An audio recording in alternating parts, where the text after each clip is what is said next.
जय हिंद दोस्तों, मेरे चैनल डिफेंस डिस्कशन में आप सभी का स्वागत है। दोस्तों, मेरे एक व्यूअर ने मुझे कमेंट किया था और कहा था कि सर एक वीडियो बनाइए जो कि असम राइफल से जुड़ा हुआ है कि क्या असम राइफल के जवान एसीसी कमीशन में अपीयर कर सकते हैं। अ, बड़ा इंटरेस्टिंग सवाल था क्योंकि मैंने नहीं देखा अभी तक कि ऐसा होता है कि कोई असम राइफल का जवान एसीसी कमीशन में आए। तो मैंने इसको लेकर सोचा कि क्यों ना एक वीडियो बनाया जाए।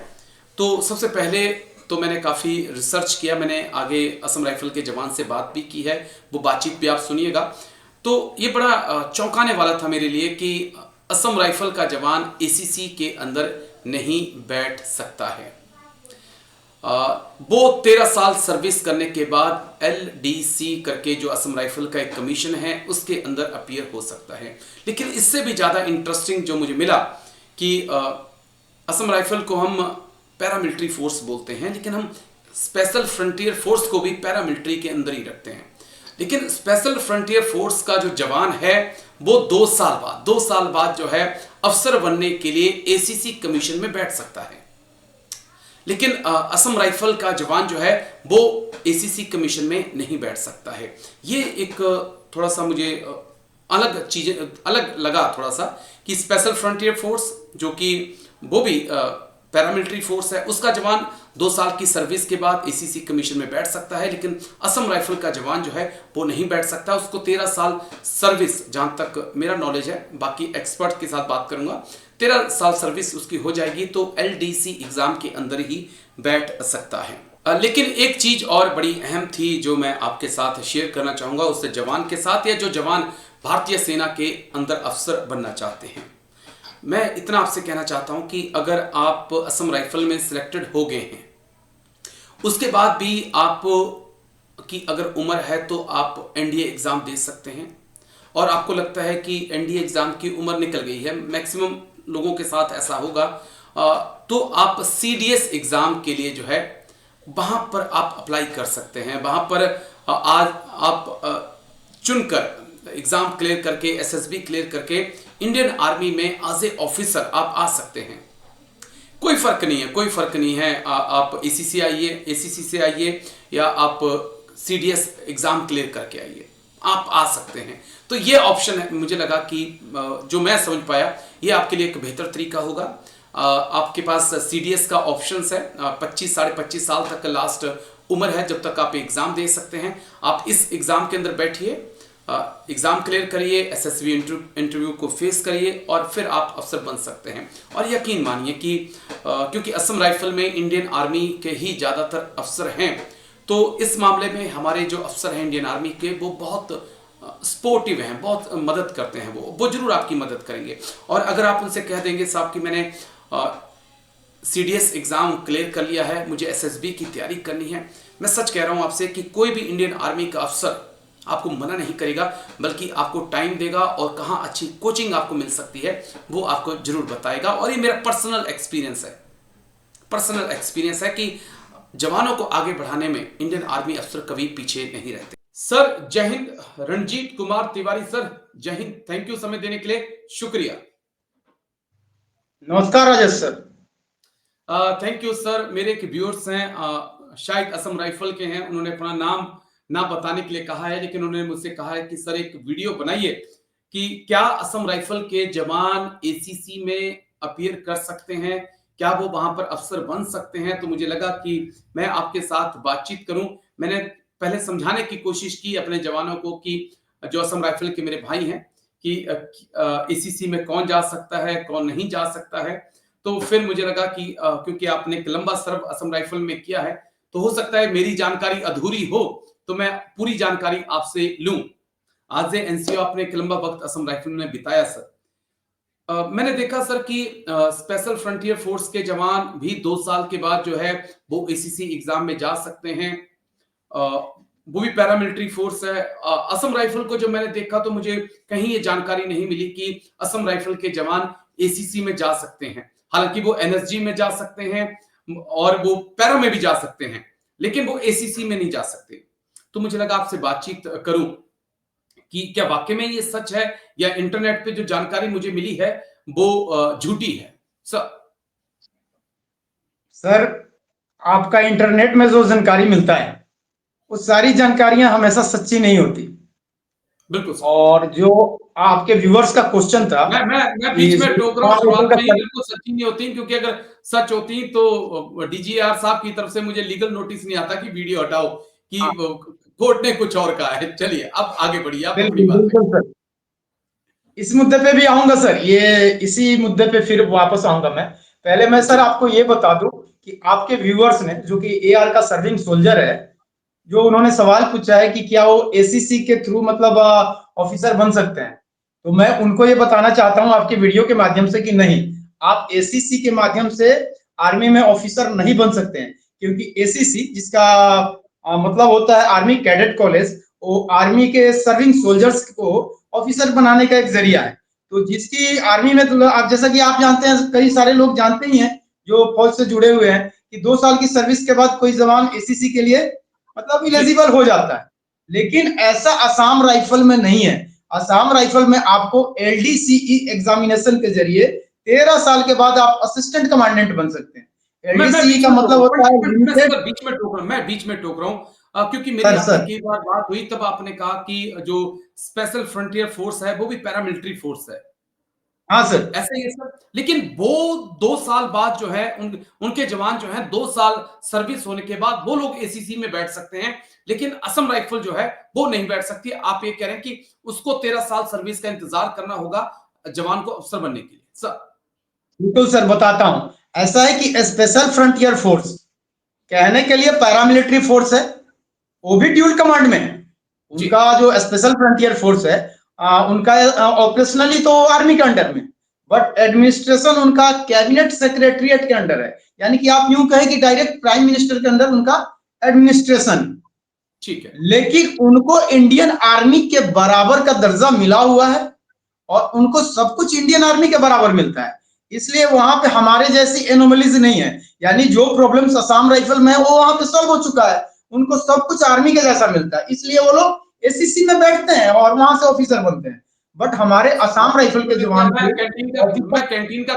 मेरा कैंटीन का कार्ड जो है वो अब ड्यू हो गया है, यानी कि वो एक्सपायर कर गया कार्ड। तो मैं फॉर्म लेने के लिए गया था, तो मैं जब उस फॉर्म को फिलअप सर, कर रहा था तो मैंने देखा कि उसमें बाकायदा लिखा है एआर, यानी कि असम राइफल हाँ के आप सर, जवान हैं कि नहीं। बिल्कुल। तो सर और क्या चाहिए, देखिए वहां पे भी आपका नाम लिखा हुआ है। सर, उस कैंटीन का फॉर्म में आपने देखा होगा, army, navy, air force, Indian coast guard, Assam वो AR, rifles, special frontier force. बिल्कुल। ग्रीफ भी देखा होगा आपने, बॉर्डर रोड ऑर्गेनाइजेशन भी देखा होगा। तो इस प्रकार से मतलब उसी प्रकार से ईसीएचएस के लिए भी हमारा वैसे ही है। बट इन चीजों जो आपने बोला कि ऑफिसर एग्जाम, बन जाए आर्मी में, जो तो जवान उसमें ने क्या पूछा है, तो ऑप्शन है? चलिए हम ऐसा नहीं है वापस सर। अपने ट्रैक पे ही रहते हैं, ट्रैक से दाएं बाएं नहीं होंगे। फिर क्या हाँ हाँ ऑप्शंस सर, हैं ट्रेन असम पे ही राइफल रहते के हैं। जवानों के पास? जी तो असम राइफल में मैं बता दूं आपको कि ऑफिसर बनने के लिए आपको एग्जामिनेशन के थ्रू आप ऑफिसर बनते हैं। नाम है उसका एलडीसीई, यानी लिमिटेड डिपार्टमेंटल, मतलब लिमिटेड आप समझ ही रहे हो कि कम मात्रा में है। जी। Limited departmental competitive examination, LDCE. इसके थ्रू आप अपना नाम देंगे और वेरियस लेवल पे आपकी मतलब स्क्रीनिंग की जाएगी। आपका आपके सेंटर में ट्रेनिंग होगा। उस ट्रेनिंग के बाद लास्ट में आपका डीजी का इंटरव्यू होता है। उसको आप, यहाँ पे एसएसबी इंटरव्यू नहीं है सर असम राइफल में। एयर कैडर अफसर बनने के लिए कोई एसएसबी इंटरव्यू नहीं है। एसएसबी इंटरव्यू की जगह पे क्या होता है कि हमारे डीजी साहब जो है शिलोंग में, जो भी मतलब सेलेक्टेड पर्सन है उनका इंटरव्यू लेते हैं, और आखिरी सिलेक्शन वही से होता है। तो जो सिलेक्टेड बंदे होते हैं वो फिर ओटीए में, OTA officer training OTA. Academy, आजकल अपना आज मतलब समय समय पे बदलते रहता है। कभी देहरादून में ट्रेनिंग होती है, तो कभी जो हमारा बिहार में है ओटीए जी गया में, कभी वहां ट्रेनिंग होती है। तो जहां पे जैसे वैकेंसी है उस टाइप से ट्रेनिंग होती है। और आर्मी के जो ऑफिसर्स है उनके साथ ही होती है, कोई अलग से जी। ट्रेनिंग नहीं है, सेम वही ट्रेनिंग है। बट आर्मी में बंदा 2 साल के बाद क्या है कि ऑफिसर बन सकता है एसीसी के जरिए। उसमें नहीं बन पाया तो फिर उसके पास पीसी का है सर, परमानेंट कमीशन का, आपको पता ही है, उसके जी लिए जी। चांस मिलता है। इसके अलावा एससीओ का चांस मिलता है, स्पेशल कमीशन ऑफिसर का। यानी आर्मी में एक जवान को ऑफिसर बनने के लिए तीन तीन मौके हैं, मतलब 3 प्रकार की एग्जामिनेशन है। नंबर 1 एसीसी हो गया, नंबर 2 आपका पीसी हो गया, परमानेंट कमीशन, नंबर 3 आपका क्या, एससीओ, एससीओ मीन्स आपका स्पेशल कमीशन ऑफिसर। ये तीन प्रकार के एग्जामिनेशन हो रहे हैं, लेकिन असम राइफल में ऐसा कुछ भी नहीं है। आपको 13 साल इंतजार करना पड़ेगा। 13 साल के बाद बहुत कम मात्रा में, बहुत मतलब कम वैकेंसीज होती है। जैसे कि आप आर्मी में देखेंगे कि एसीसी का लगभग 70-80-100 के आसपास में, जहां तक मैं जानता हूं कि इतनी वैकेंसीज आती है। बट असम राइफल में आपका 5, 7, 10, 12 इतने ही लोग मतलब बनते हैं आपका एक साल के अंदर असिस्टेंट कमांडेंट। और एसीसी वगैरह का एग्जाम या पीसी का एग्जाम जो कि आर्मी के अंडर होता है, जहां तक मैं जानता हूं जी, जहां तक मैं जानता हूं कि साल में 2 बार होता है। लेकिन यहाँ असम राइफल में ऐसा कुछ नहीं है, एक ही बार होता है। प्लस सिलेक्शन रेट जो है सर, एसीसी का, पीसी का, एससीओ का सिलेक्शन रेट ज्यादा है, और असम राइफल के असिस्टेंट कमांडेंट का सिलेक्शन रेट बहुत ही कम है। और सर इससे भी इंटरेस्टिंग बात यह है, ये तो थी आर्मी और असम राइफल की बात। अगर हम असम राइफल की सीएपीएफ के साथ भी अगर कंपेयर करें, तो एक बंदा जो कांस्टेबल ड्यूटी में भर्ती होकर सीएपीएफ में जा रहा है, जैसे ही उसका 2 साल का सर्विस पूरा हो जाता है, वो 3 प्रकार का एलडीसी दे सकता है। वहां भी एलडीसी बोलते हैं, limited departmental competitive examination. 3 level पे होगा सर। नंबर 1, कोई भी बंदा 2 साल सर्विस पूरा हो गया, वो असिस्टेंट कमांडेंट का एग्जाम दे सकता है, यानी डायरेक्ट ऑफिसर बन सकता है। अगर उस बंदे को लगता है नहीं, मैं ऑफिसर के लायक नहीं हूं, मैं थोड़ा उससे कम क्वालिटी रखता हूं, तो वहां पे जेसीओज का एग्जाम दे सकता है। जेसीओज जैसे कि आर्मी और असम राइफल में जो जेसीओज रैंक होता है, नायब सूबेदार, उसका इक्विवेलेंट होता है वहां पे सब इंस्पेक्टर सीएपीएफ में। और उनको वहां पे जेसीओज नहीं कहते हैं, एसओज कहते हैं, सबऑर्डिनेट ऑफिसर।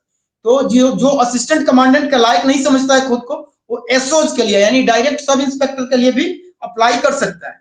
और नंबर 3, जो सोचता है कि मैं असिस्टेंट कमांडेंट के लायक भी नहीं हूं, एसओज के यानी कि सब इंस्पेक्टर का लायक भी नहीं हूं, तो हेड कांस्टेबल का यानी एनसीओ लेवल का एग्जाम देके हेड कांस्टेबल भी बन सकता है। यानी तीनों लेवल पे आपके रास्ते वहां पे खुले हुए हैं प्रमोशन के। तो ऐसा असम राइफल में नहीं। गवर्नमेंट कई बार असम राइफल को सीएपीएफ के बराबर दिखाने की कोशिश करती है। तो अगर सीएपीएफ है असम राइफल, तो फिर आप यहाँ पे ऐसी फैसिलिटी क्यों नहीं देते कि राइफलमैन जीडी, हौलदार जीडी भी बन सकता है, नायब सूबेदार जीडी के लिए भी एग्जाम दे सके और असिस्टेंट कमांडेंट भी बन सके। ऐसा तो आपने दिया नहीं। आप तो पैरामिलिट्री फोर्स है सर, पुलिस फोर्स थोड़ी है। आप पैरामिलिट्री फोर्स हैं, आपकी आपकी इज्जत, हाँ आपकी सर, ड्रेस, आपका रहन सहन बिल्कुल बिल्कुल। आप पुलिस जैसे थोड़ी हैं सर, खाकी वर्दी थोड़ी पहनते हैं, है ना? नहीं पहनते सर, यही तो दर्द है सर कि हम खाकी वर्दी नहीं पहनते और हम पैरामिलिट्री है। तो फिर गवर्नमेंट सीएपीएफ के साथ कंपेयर करती क्यों है? हमारा कंपेयर तो आर्मी के साथ ही होना चाहिए, तो गवर्नमेंट क्यों करती है? इसलिए मैं ये दिखाना चाह रहा हूँ। कोर्ट हाँ में पूरा सर, मामला है, तो कोर्ट पे छोड़ देते हैं अभी हाई नहीं, कोर्ट अभी तो में। कोर्ट में मामला नहीं है। अभी कोर्ट में मामला नहीं है सर, अभी मामला गवर्नमेंट के पास है।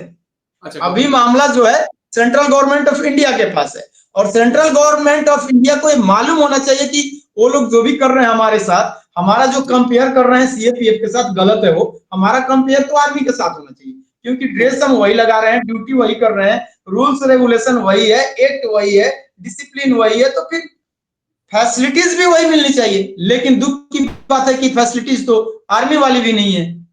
और ये जो बात थी सर, ये मैंने इसलिए बताया कि सीएपीएफ में किस प्रकार से मतलब प्रमोशन अपॉर्चुनिटीज है, क्योंकि जवान ने पूछा था कि वो एसीसी में बैठ सकता है कि नहीं, एसीसी में एग्जाम दे सकता है कि नहीं। तो क्लियर है, नहीं दे सकता। असम राइफल के जवानों के लिए एसीसी या पीसी या एससीओ नहीं है। असम राइफल अपने रेजिमेंट के अंदर अपना एग्जामिनेशन एलडीसी देकर के असिस्टेंट कमांडेंट बन सकते हैं। बहुत थोड़ी मात्रा में बनते हैं सर। और एक और चीज है सर, जैसे कि आर्मी हो सर या सीएपीएफ, हर जगह ऑफिसर की एंट्री है, परमानेंट एंट्री है। बट असम राइफल में कोई ऑफिसर एंट्री नहीं है।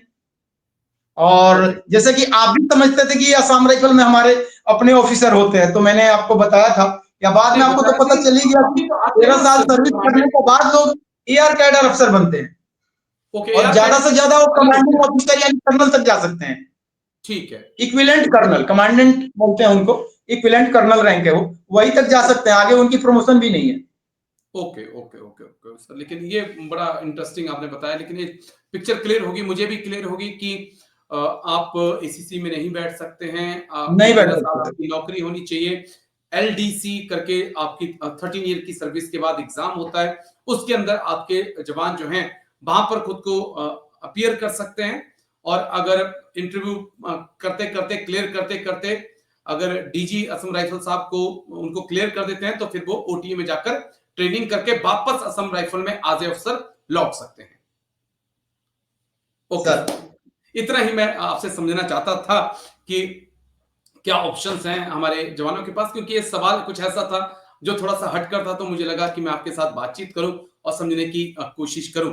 लेकिन थैंक यू, बहुत बहुत शुक्रिया आपका रणजीत कुमार तिवारी सर, आप आए और इस मुद्दे पर आपने मुझे भी समझाया और उस बच्चे को जो इस वक्त शायद नौकरी में है उसको भी एक मार्गदर्शन दिया। थैंक यू इसके लिए। जय हिंद सर, थैंक यू।